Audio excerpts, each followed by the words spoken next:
Number 5. Great things are the results of small, good habits. The Buddha teaches us, "Drop by drop is the water pot filled. Likewise, the fool, gathering it little by little, fills himself with evil. Likewise, the wise man, gathering it little by little, fills himself with good." The Buddhist approach to goodness and evil is very practical.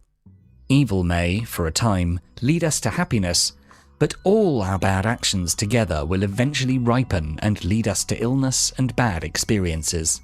So while we may suffer from time to time even if we are good, all our good actions will eventually ripen and lead us to true happiness and goodness. According to the European Journal of Social Psychology, it takes 18 to 254 days of constant exercise and practice to develop a new habit. On whatever skill you wish to learn, you can always start today. You can't exercise for one day and immediately assume that you'll be healthier all of a sudden. Starting with small things like switching to healthier alternatives of food, brisk walking, or waking up early in the morning to stretch. In the same way, whatever bad habit you wish to change, you can always start small. Dr. Nora Volkow, director of the NIH's National Institute on Drug Abuse, suggests that the first step is to become more aware of your habits so you can develop strategies to change them.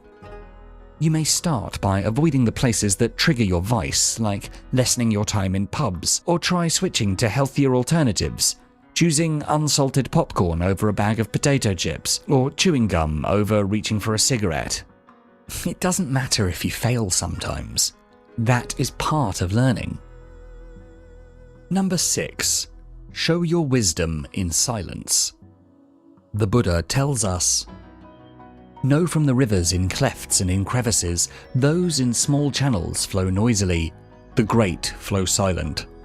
Whatever's not full makes noise, whatever is full is quiet." He believed that there is always a time to speak and to listen.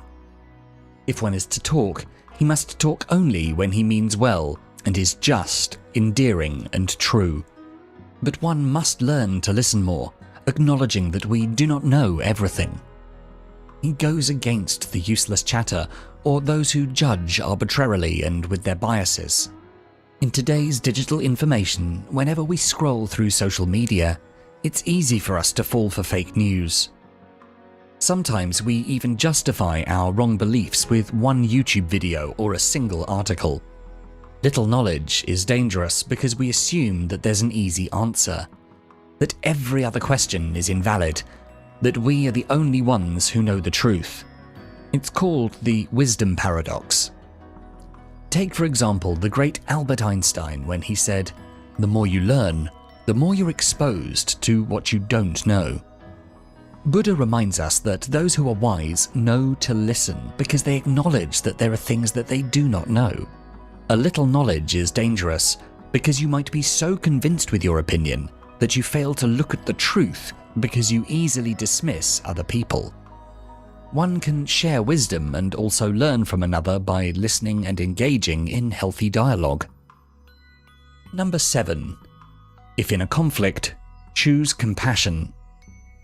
According to the Buddha, hatred is never appeased by hatred in this world. By non-hatred alone is hatred appeased. Even Siddhartha Gautama experienced discrimination and suffering. He was sometimes abused and he had to go through a hard journey to build his legacy. Also, other famous leaders like Martin Luther King Jr. and Mahatma Gandhi, who had both advocated non-violent action that led to societal changes in their corresponding countries, were victims of evil words, discrimination, and disbelief.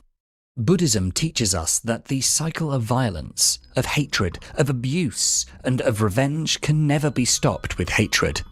When someone insults you and you insult back, sometimes they come back worse. When someone punches and we punch back, we go home with more bruises and wounds. Non-violence is not just letting yourself be harassed or assaulted.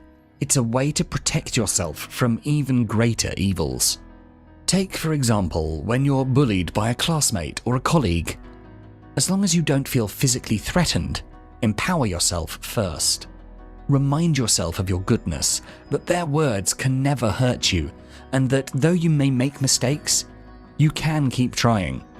Remember, the bully wants you to feel angry and powerless because they're also experiencing something bad in their own life. Some practical solutions include: when a bully is approaching you, count from 1 to 100 to relax yourself, or maybe you can just walk away. Or if he insults you, join in, insult yourself and laugh with him, then walk away.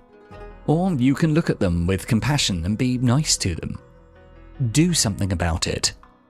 Don't keep it in, and don't hide from it. Maybe asking help from authorities could help, especially if the bullying becomes serious or involves physical assault or abuse.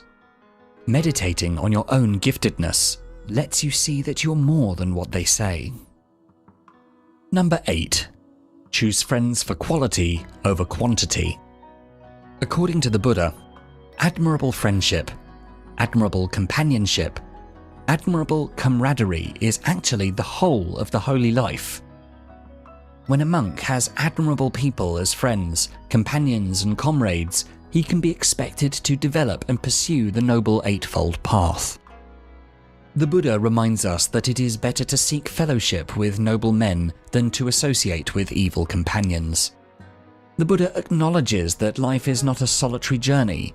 Along the way, we encounter a lot of people, but not every one of these people are good influences for us. Some bad habits are developed because of negative peer pressure. In our experiences, when we're rich or in prosperity, when we're famous or well-known, people like to be around us. But when we're in need of support, we find fewer friends to go to. We can make the decision to choose the people who can influence us to be better. Good friends are those who lead you to goodness, to virtue, to develop good habits, and not those who let you go astray, who push you to vices. It's better to have few friends who support and care for you truly, and who work with you towards a better life. Number 9. Be generous. In the words of the Buddha, thousands of candles can be lit from a single candle, and the life of the candle will not be shortened. Happiness never decreases by being shared. Buddha has always emphasized how generosity and helping each other can create great change in the world. According to various research, there is a ripple effect of kindness. Just as anger or fear can be passed on to others, so does a simple act of kindness. A simple smile to someone can inspire them to work better. A gesture of compassion can be passed on to another person. When you help someone carry their groceries, they might be inspired to open a door for a stranger. That stranger would be inspired to pass on that act of kindness by giving a lunch to a coworker or assisting an elderly person across the street. A lot of things can spring forth from that simple act of kindness. Buddha, however, first asks us to take care of ourselves. You cannot give what you do not have. You may really want to help people to the point of exhausting yourself or breaking down your boundaries or not giving yourself time to eat or sleep. And then you get sick or burnt out. Then you wouldn't be able to offer help to anyone else. It is important to take care of yourself, to live healthily, to give yourself time for meditation, to ask for support from other people, because only then can you give the strength and love you have within you. Number 10. You can be a Buddha too. In our final quote for this video, the Buddha says, "You yourself must strive. The Buddhas only point the way." All these life lessons given to us by Buddha are meant to teach us that we can be a Buddha too. We can also be enlightened, but only if we choose to live out these Buddhism teachings daily. The Buddhas that came after him and developed Buddhism can be a source of inspiration and a guide to all of us. Right now, we may feel like life is hopeless. We may find ourselves in debt, unhappy in our job, having fights with our family and friends. We may feel like life is too hard on us already. Buddha reminds us that change starts with us. We should take control of our lives and not leave it up to fate or the heavens. Struggle well and do not give up easily.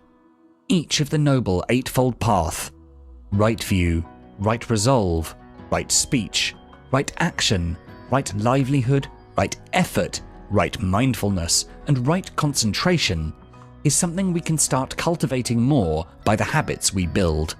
We can always read more, research more, and we hope together to achieve liberation from the life of suffering, or nirvana that the Buddha guides us to.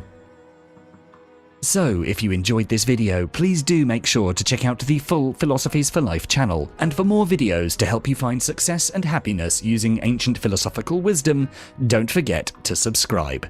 Thanks so much for watching.